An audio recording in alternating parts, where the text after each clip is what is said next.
All right, this is Pre-Calculus Unit 3, Lesson 3. We're working with the half-angle formulas.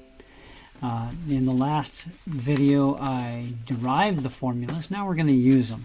And this should be a shorter video, but using them is certainly of practical concern. So I'm going to write this problem here. Sine of 15 degrees. I want to evaluate the sine of 15 degrees exactly. Okay.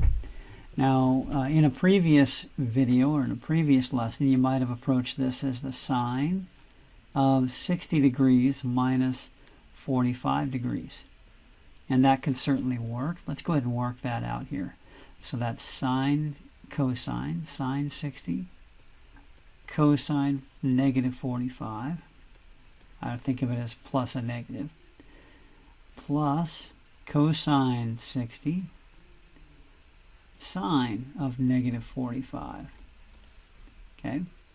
Sine of 60 degrees, thinking of your unit circle, is root 3 over 2. Cosine of negative 45 degrees, thinking of your unit circle, is root 2 over 2. Plus cosine of 60 is 1/2.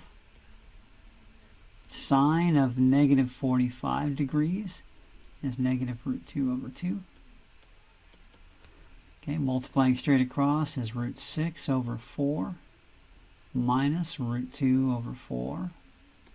So we end up with negative root 6 minus root 2 over 4. Okay. Now let's use the half-angle formula to do the same thing.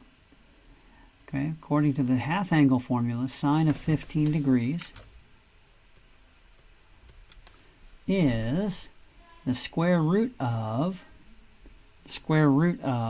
1 minus cosine of double 15, or 30, over 2 square root. Okay. So 1 minus cosine 30, well, that's 1 minus cosine of 30 is root 3 over 2. Over 2. And I might think of multiplying, that's a complex fraction, multiplying top and bottom by 2. So I get 2 minus root 3 over 4. Square rooting separately, we get 2 minus root 3 square root over 2.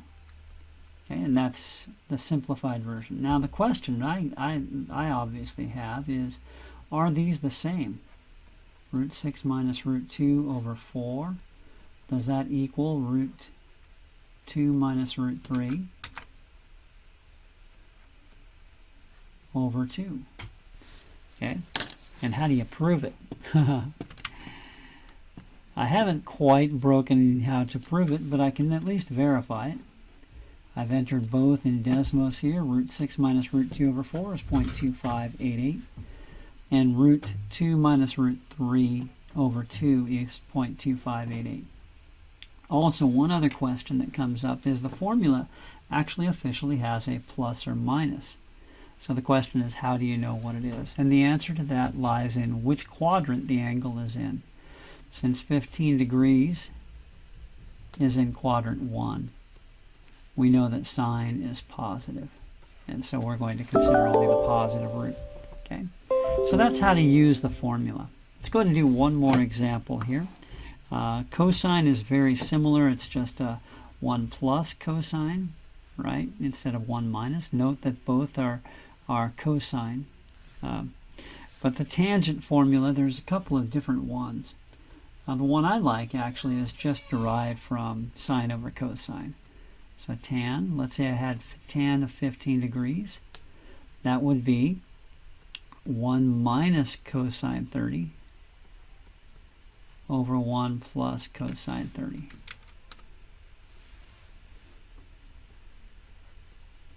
Okay, square root. So that's 1 minus root 3 over 2 over 1 plus root 3 over 2.